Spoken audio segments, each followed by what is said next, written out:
Around 47 degrees. That is extremely cold. Yesterday we actually got above 50.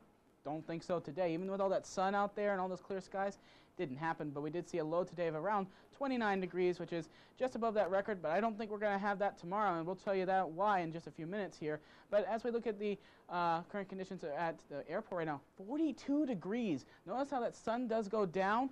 It's already dropped, and that dew point is also continuing to drop 10 degrees. We don't normally see dew points this dry, so there's definitely a 27% humidity out there right now, and it is definitely very dry, and those winds are out of the northeast at 3 miles per hour. That does show us there that the winds are dying down, which will tend to lead us towards very cold temperatures. 42 in Tallahassee right now, 39 in Valdosta, 40 out in Perry. Very cold out to our north and west, 38 in Marianna, 38 in Dothan.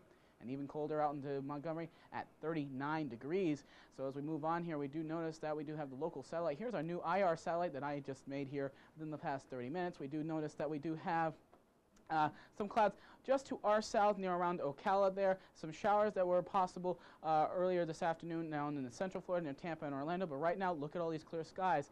That's one thing we need to be watching out for, especially for tonight, because clear skies leads to radiational cooling. And when we have the daylight, radiational heating. So with that radiational cooling, light winds, very perfect conditions for very cold weather coming out. But look at this satellite and radar here of the nation. We do notice that the trough has sunk all the way south. And what we saw from that is it came all the way from Canada. All this air, the reason it's so cold, it's air from Canada. And it's not going to get much warmer until this high that's sitting right over here gets a little bit closer to us.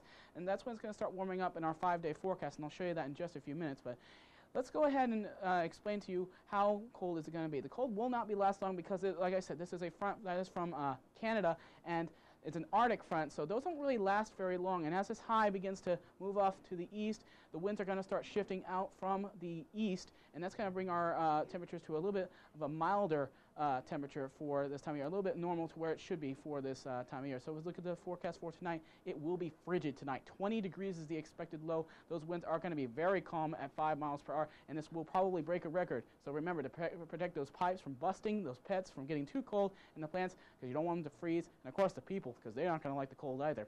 So for tonight, or for tomorrow, we'll warm up a little bit, still kind of cool, 58 degrees.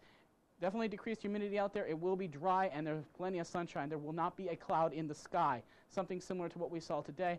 And as we look at that 5-day forecast, as we bring it up here for you, Saturday we are going to be on the rebound, 58 degrees, and watch those temperatures rise into the lower 70s for the beginning of next week, and those showers on Wednesday at 20% may re-enter the forecast.